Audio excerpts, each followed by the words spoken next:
vindo aquele que te convidou, e também a ele te diga: dá o lugar a este. Então irás envergonhado ocupar o último lugar. Pelo contrário, quando fores convidado, vai tomar o último lugar, para que, quando vier o que te convidou, te diga: amigo, senta-te para cima. Ser-te-á isto uma honra diante de todos os mais convivas. Pois todo o que se exalta será humilhado, e o que subir será exaltado. Disse também ao que havia convidado: quando deres um jantar ou uma ceia, não convides os teus amigos,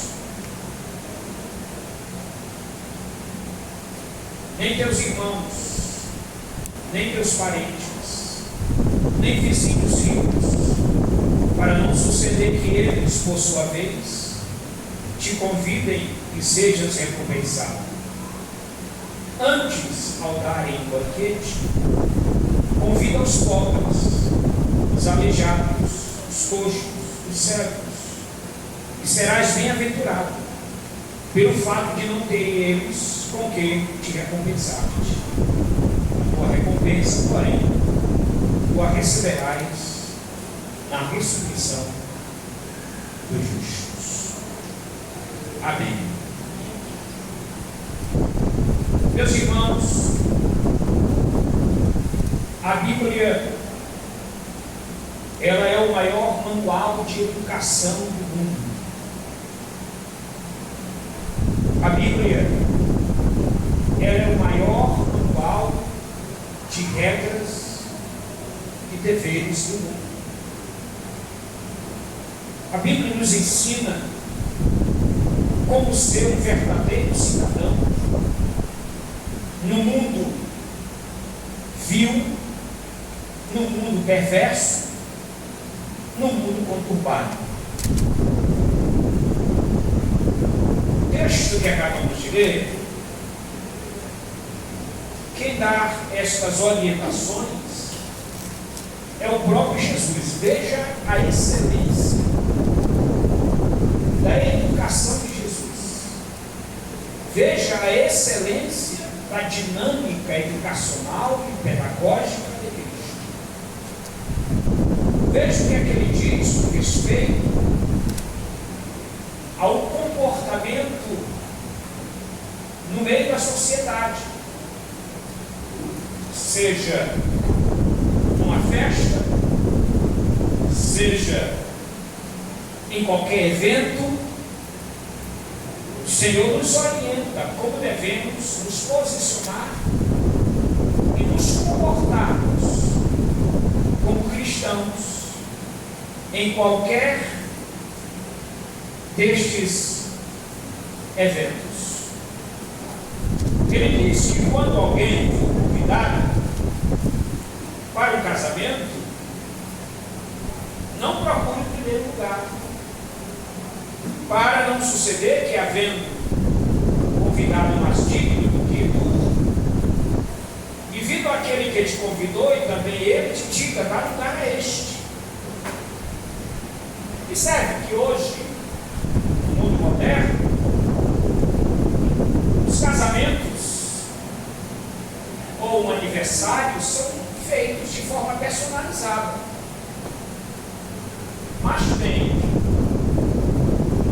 aquele que convida as pessoas mais próximas dele,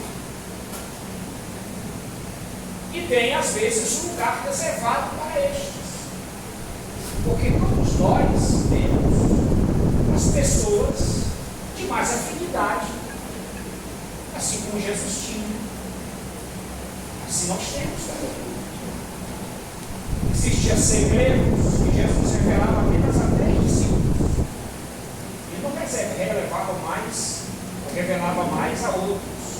Por exemplo, a transfiguração de Cristo, ele não revelou a Tiago, ou seja, ele não revelou a Bartolomeu, ele não revelou a Mateus. Não. ele revelou apenas Pedro, Tiago e João. Então, 3 discípulos que Jesus tinha afinidade.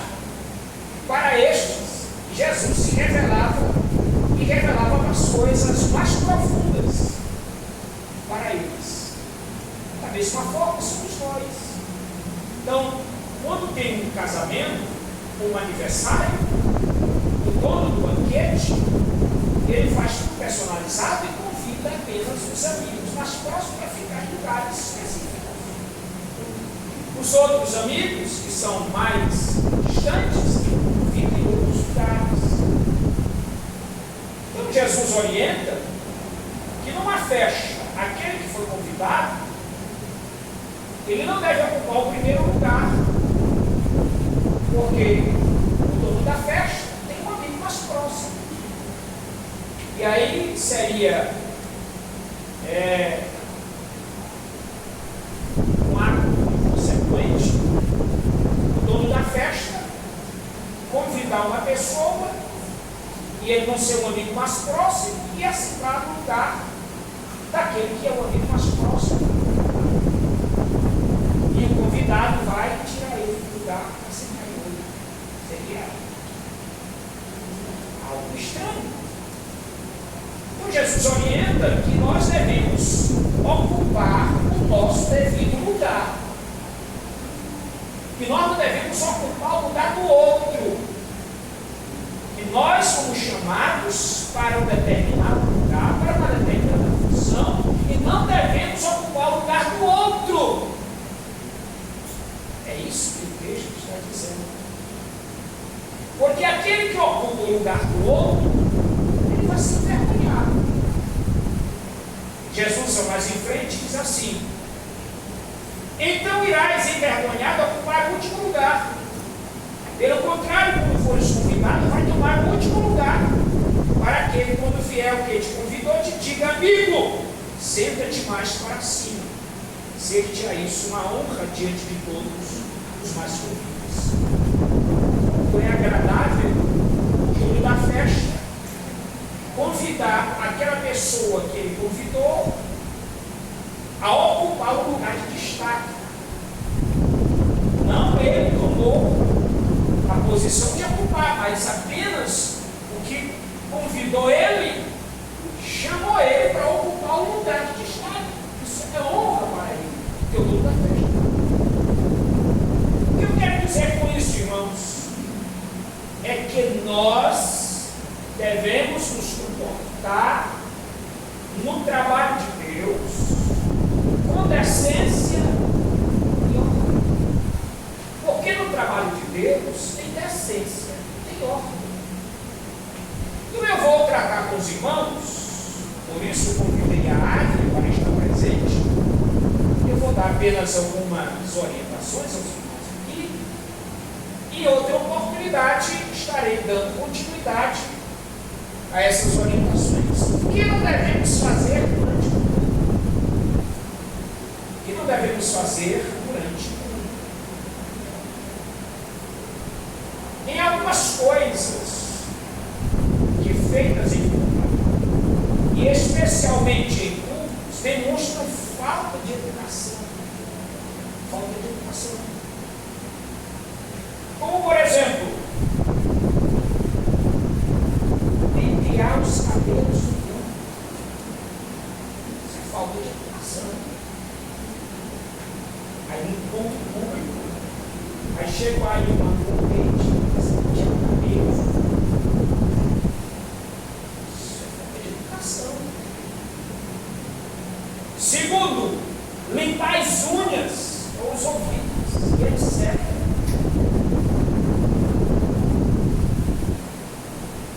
Você está no culto e às vezes a pessoa está no lugar de destaque, aí ela começa a passar o dedo no ouvido. Isso é falta de educação. Outra falta de educação. Isso é constante acontecer nos nossos cultos públicos. Tem um vocal específico na frente, em destaque, mas esse vocal é de crianças. Aí a criança começa a passar no meio da igreja, andando de um lado para outro, correndo, virando carambola no meio da igreja, para lá e para cá, e às vezes está sendo filmado. Isso é falta de educação, falta de disciplina. Inclusive, os pais que deixam os filhos fazer isso no culto. O pai que é pai no culto, ele não deixa de ser pai, e a mãe que é mãe não deixa de ser mãe. Culto. Porque o filho está participando de um vocal, aí ela joga a criança para lá e se despreocupa. Está deixando a responsabilidade de ser mãe? Não. Chama a criança quando está imperativo. Chama a criança, ou traz para perto de você. Orienta a criança a saber se comportar na igreja, se comportar no trabalho do Senhor. Porque se ele crescer indisciplinado, ele vai ser um desordeiro. Então tem que começar a ser educado na igreja, servindo a Deus com decência e honra. Terceiro, ajustar as roupas de baixo. Tem mães que vem com a roupa bem curtinha, e aí quando chega, ela se senta e a roupa começa a subir. Aí ela começa a ajustar a roupa. Momento de destaque na igreja. Quem está no púlpito, quem está na frente, ele olha tudo que está na plataforma da igreja. Mas na igreja tem que ter decência e ordem, tanto de lá quanto daqui. Decência e ordem. Escrever bilhetes para amigos, ler revistas ou livros, mesmo que seja a Bíblia, no culto, preste atenção na mensagem do pregador. A pessoa está no culto, aí começa a tirar atenção da mensagem. O pregador começa a falar uma questão negativa, aí glória a Deus. Não, preste atenção na mensagem. Não tire a sua atenção da mensagem. Que a mensagem pode estar falando com você, e se você tirar atenção na mensagem, você vai perder a bênção. A bênção de Deus. Que a mensagem era para você. Ele se distrai. Fica olhando para o vizinho, trabalho, olhando para a vizinha,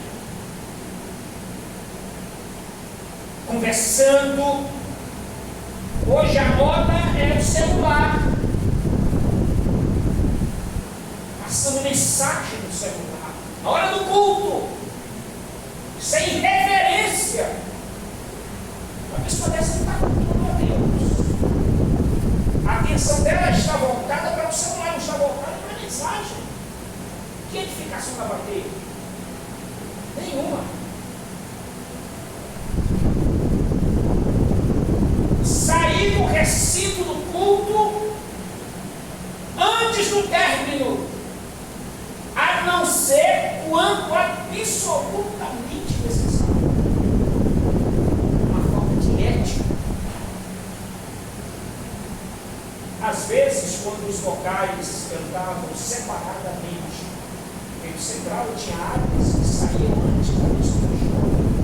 O pastor presente tinha ainda o cuidado de chamar a atenção deste vocal quando saía de lá. E ela nem quer fazer isso, se o povo fosse educado. Antes, do trabalho, já está saindo o ônibus sendo contratado, o horário de sair, o horário de chegar. Mas ele queria sair antes de terminar o trabalho. Várias vezes eu vi o pastor presidente reclamando do central com irreverência de áreas. irreverentes, indisciplinadas. Então, sair do recinto do culto antes do término, a não ser quando absolutamente necessário. Tem irmãos que não têm paciência, mas tem um fervilhão no ouvido para ele sair logo do culto para assistir o programa dele ou o jogo de futebol dele, do time dele. Ele não deixa terminar o trabalho. Que tipo de adoração é essa? Dupla. Essa dupla.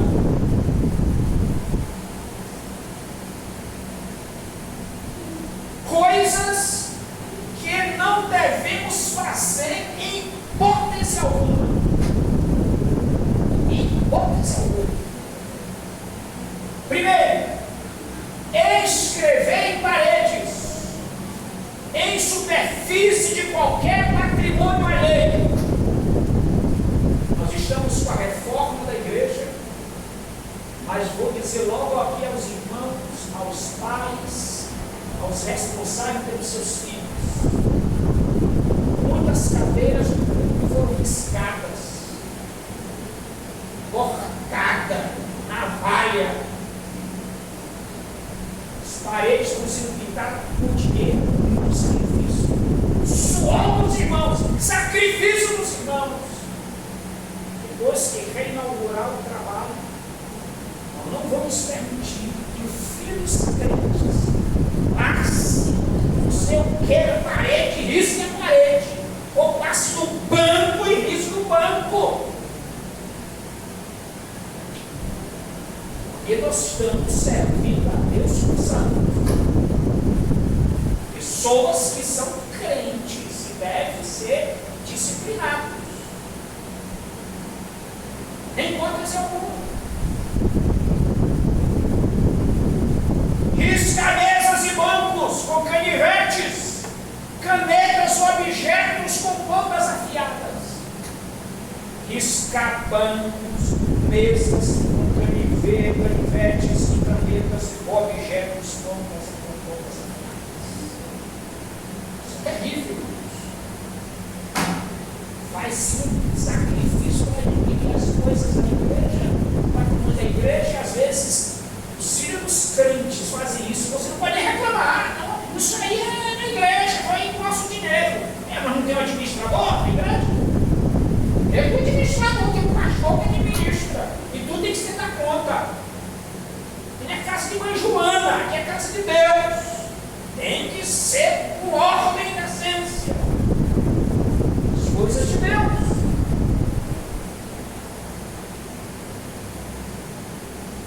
Cuspir ou escarralhos assoalhos. Pastor, não desse.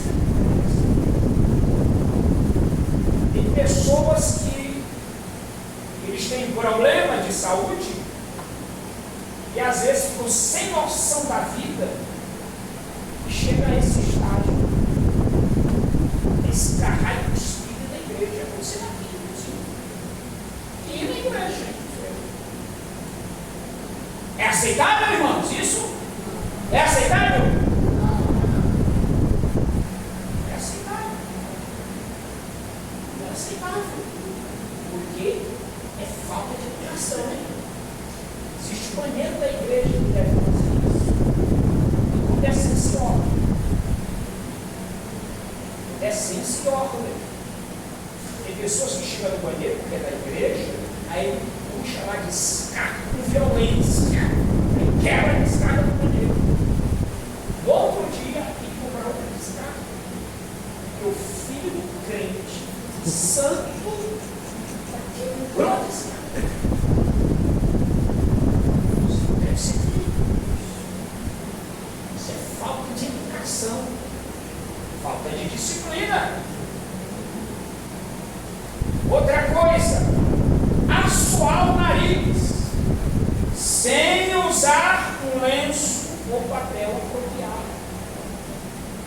Não seria um professor de escola dominical, vem gripado no trabalho, aí ele soa o nariz, aí fica a cosma na mão dele. Irmãos, acontece isso, acontece ou não acontece? Acontece. Para não acontecer isso, você precisa usar um lenço apropriado, um material apropriado, usar uma máscara, entendeu? Para que você seja educado ao momento. Que é o que está acontecendo no momento? Não usar a descarga do sanitário com violência. Não tomar banho. Ou seja, não, tem pessoas que não tomam banho. Está entendendo? Chega fedendo na igreja. E você é obrigado a sentir o odor da pessoa. Não é mentira, irmão. Você tem que ser higiênico. Higiênico. Andar com os cabelos grandes. Já está acontecendo uma moda por aí. Muitas das vezes, isso é paganismo. Paganismo. Eu disser que é paganismo. Porque se uma pessoa vem lá de fora, ele fez um acordo lá com o santo, lá com uma entidade, de não cortar o cabelo, deixar o cabelo crescer, porque ele fez um acordo lá fora. Aí ele entrega a vida a Jesus e quebra o acordo. A Bíblia diz: quem está em Cristo é nova criar, as coisas antigas já, e tudo se fez. Aleluia. Aí ele vem para a igreja, não passa pelo discipulado, não sabe das estações, começa a usar o cabelo comprido na igreja, como fosse narizeu, narizeado. Cortar o cabelo, tem que cortar o cabelo. Está com o cabelo cortado, como crente. Não como malandro, porque tem uns que estão cortando o cabelo como malandro. Jeito da marginalidade. E na faz um V de cabeça para baixo. Ou rabo de cavalo, coisa feia. Entendeu? Isso são sinais da nova era, sinais do mundo moderno. Vários tipos de cabelo. Corta o cabelo, parece não sei o que, né? Parece um crente, um macho, um homem. Tem que ser assim, irmão, tem que entrar na regra. Ninguém vive neste mundo sem regra. A lei foi criada para os desordenados. Se não houvesse desordenados, não existe a lei. Só existe lei para os desordenados.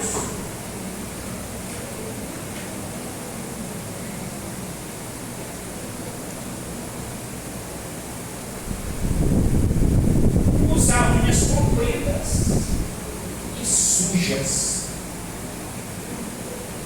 Eu não me lembro bem. Época, não sou tão velho assim, mas na minha época, quando eu estudava no jardim,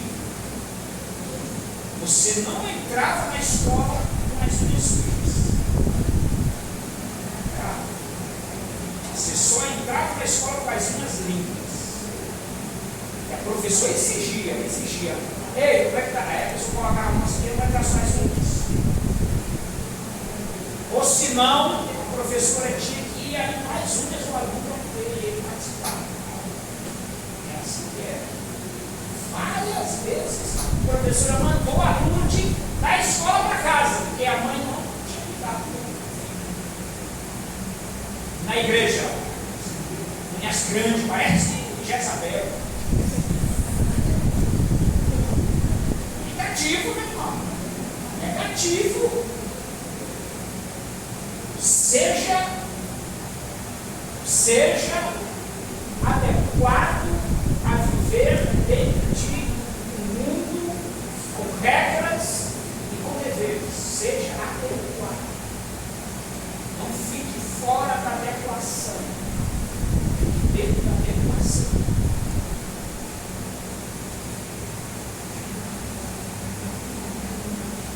Eu vou agora falar alguma coisa com respeito a práticas práticas que o pregador, que o evangelista, que o missionário deve evitar. Evitar. Por exemplo, primeiro, conversar com os companheiros. Você chegou no púlpito, uma cruzada, está sentado aqui, você não vai tratar de negócio. Quanto foi o quilo de tomate na feira? Quanto foi o quilo de farinha? As coisas. Aí começa a conversar assuntos paralelos que não tem nada a ver com o púlpito. As pessoas estão lá observando. Está fulano, com referência. Quando os irmãos estão glorificando a Deus, está conversando. Coisas que não tem nada a ver com alheio ao trabalho. Isso não deve ser feito. Não deve ser praticado. Então, conversar com os companheiros. Sabemos que existem exceções, às vezes, a assuntos relacionados com o andamento do mundo. Sim. Por que o vocal A não veio do mundo? Por que o vocal está com os componentes? O que está acontecendo com a questão? Isso vem para o trabalho. É para o dirigente, é para o auxiliar. Mas outras coisas paralelas, isso deve ser evitado. Assentar-se deselegantemente. A cadeira do púlpito não é o sofá da nossa casa. O sofá da nossa casa. Deve estar preparado. O pregador, embora sentado, deve estar preparado, sabendo que poderá entrar em ação a qualquer momento para pregar, orar ou cumprir algum procedimento litúrgico.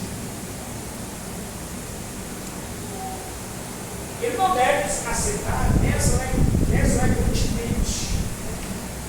Deve se sentar com elegância, com um perfil.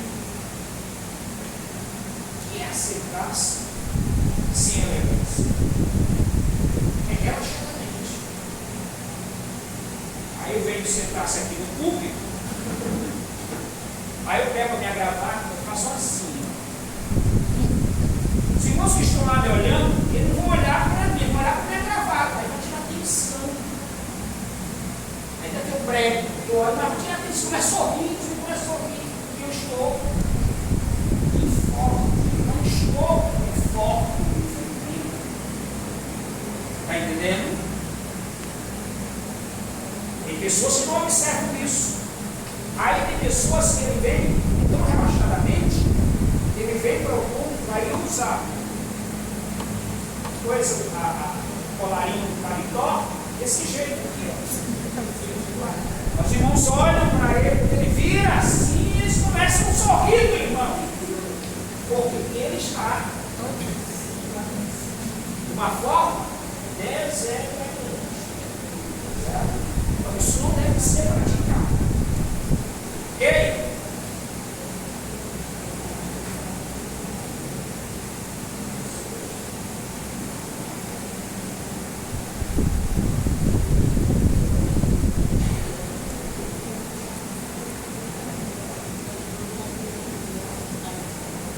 Falar no celular.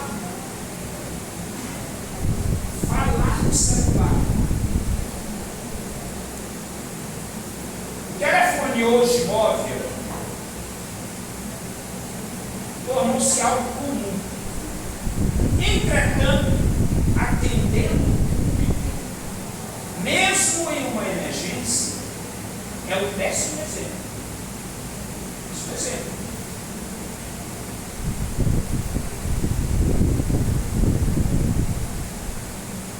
Ainda outros que atendem o telefone com chamadas, falam alto e riem, discutem e etc.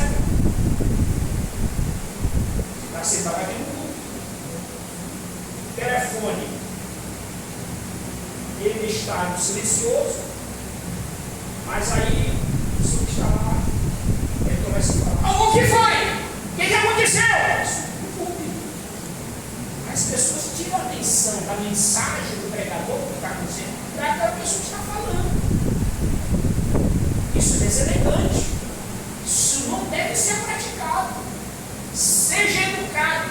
Se o telefone está silencioso, saiba desse. Vai a um determinado local e atenda o telefone. Simples.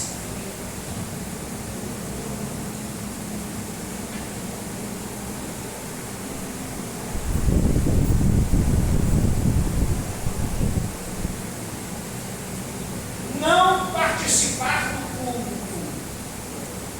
Não participar do culto. Os pregadores devem ser os principais crentes da congregação, pois todos se esperam deles.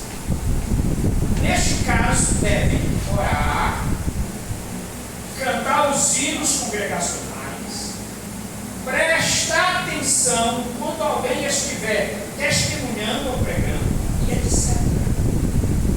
O mau costume de alguns pregadores, inclusive, é chegar quase na hora da pregação e procura chegar no tempo. Isso é deselegante. Se o irmão já está pregando, você chegou atrasado por algum motivo, segure lá, pega o freio, deixa a mensagem fluir. Em pleno culto, chegou atrasado o pregador, chegou atrasado o auxiliar, em pleno culto em funcionamento, chegou, sentou-se, abaixou-se, ore e ocupe o seu lugar, para não dar, tirar a atenção do que está acontecendo no trabalho.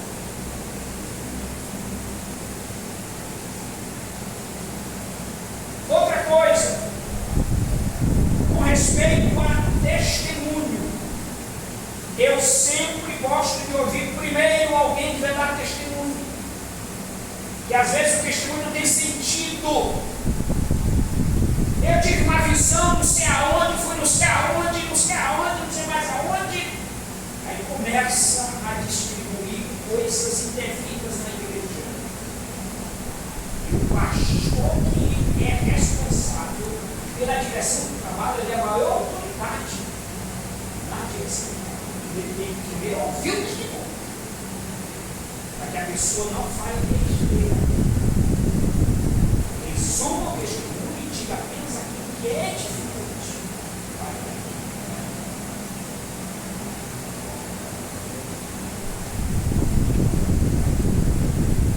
Contar testemunho em vez de pregar a palavra.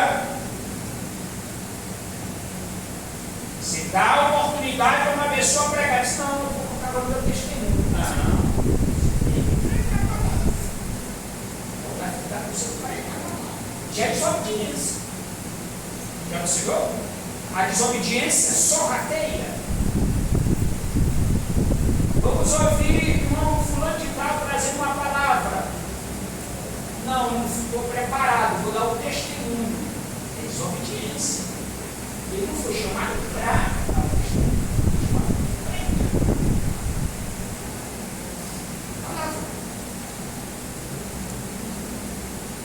Há pregador que pensa que pregar é ficar contando experiência. Eu já disse isso em um culto em uma das congregações da área. A experiência pessoal de Deus comigo não serve para o coletivo. Deus se revelou pessoalmente para mim. Aquilo que é para o coletivo é quando é para a igreja no coletivo. Porque cada experiência individual, cada tratamento de Deus para uma pessoa não é para qualquer pessoa. Deus trata com cada um individualmente.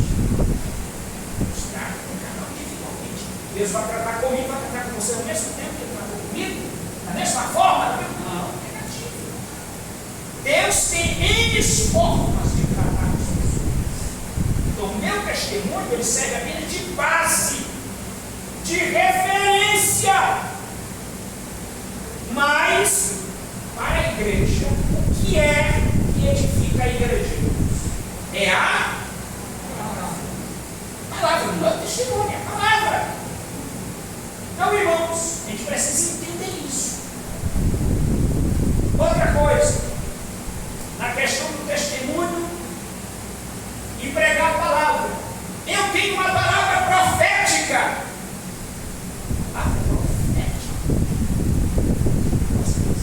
Esse negócio de palavra profética é uma invencionice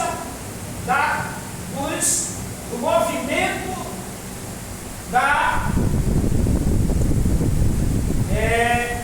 não é o movimento pentecostal, é o movimento neopentecostal.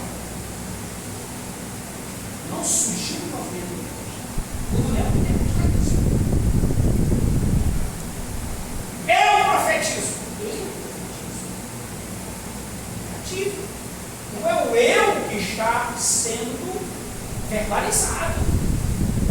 Quando Deus quer tratar com a igreja, Ele não diz, eu profetizo. O pregador diz, eu profetizo. Não. O pregador que está sendo usado por poder de assim diz o Senhor. Aleluia. Quando Deus fala, Ele se identifica. Deus falando. Não é o mensageiro falando. Não é o mensageiro que tem que ser identificado, não. É Deus que tem que ser identificado no corpo dele cá. Quantos estão me entendendo? Então, entenda isso. A exposição tem de ser bíblica e cristocêntrica. O outro testemunho pode até ser empregado para reforçar a verdade. Já falei das Escrituras. Mas o que é o importante é a administração da palavra e não confundir a pregação com palavras motivacionais. Infelizmente, muitos pregadores ignoram o que é pregação. A pregação da palavra, ela tem três coisas importantes. A pregação da palavra. Primeiro, ela exorta. Segundo, ela consola. Terceiro, ela edifica. Se a administração da palavra não tem essas três coisas, ela é anátema. Ela não tem credibilidade. A pregação da palavra tem que ter, primeiro, exortação, consolação e edificação. E você tem que conferir com a palavra. Não entre por esse caminho dos crentes esquecidíssimos, que não conferem palavra por palavra. Ela tem que ser conferida, ela tem que ser julgada, ela tem que ser absorvida, ela tem que ser edificada. Bendito seja o nome do Senhor. Agora, que é pregação motivacional? É aquela pregação que não tem palavra, ela leva pelo lado emocional, motivacional. Ela levanta a autoestima da pessoa, mas não edifica a pessoa, não tem estrutura a palavra. Esse tipo de pregação motivacional é muito mais uma pregação psicológica do que uma pregação bíblica. É muito cuidado com isso, ela não causa efeito. Causa efeito. O que causa efeito é a palavra. A palavra, ela quebra a pessoa e ela transforma a pessoa. A palavra, ela regenera a pessoa. A palavra limpa a pessoa e coloca no lugar que ela deve estar. Bendito seja o nome do Senhor. Por isso a palavra não é filosofia. A palavra não é motivacional. A palavra, ela é edificante.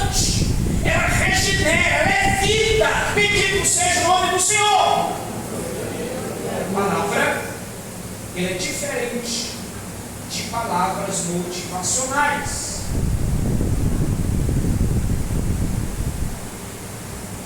Vou terminar por aqui. 10º, dizer gracejos no auditório. Não quero dizer por isso que uma ou outra ilustração divertida prejudique a exposição da palavra. O problema está no uso abusivo desse recurso. Aliás, os fatos engraçados só deveriam ser empregados quando houvesse uma aplicação séria. Caso contrário, o pregador tornou-se um mero egoísta. No uso da palavra, não tem um pregador mais excelente. Eu nunca vi um pregador mais excelente, uma aplicação da palavra do que Jesus. Jesus nunca usou na palavra ministrada gracejos ou uma coisa engraçada para trazer sorrisos, levantar sorrisos das pessoas. Não. Jesus usava fatos cotidianos, mas que eram fatos reais, fatos acontecidos. E ele aplicava esses exemplos na vida das pessoas. E as pessoas absorviam aquela palavra e eram mudadas por ela. Bendito seja o nome do Senhor nosso Deus. Então, esses recursos não devem ser aplicados de forma que apenas vem levantar gracejo do público, mas sim edificação do público. Seja edificado, porque o objetivo da palavra é edificar. O objetivo da palavra é isso. Meus irmãos, nós vamos ficar por aqui. Tem muitas mais coisas que devemos falar, mas vamos deixar para outra oportunidade, que o horário já foi. E que Deus nos abençoe e nos ajude e nos guarde para sempre. Quantos entenderam o que falamos aqui? Muito bem. Se tiver alguma dúvida, depois nos procure em nome do Senhor Jesus Cristo.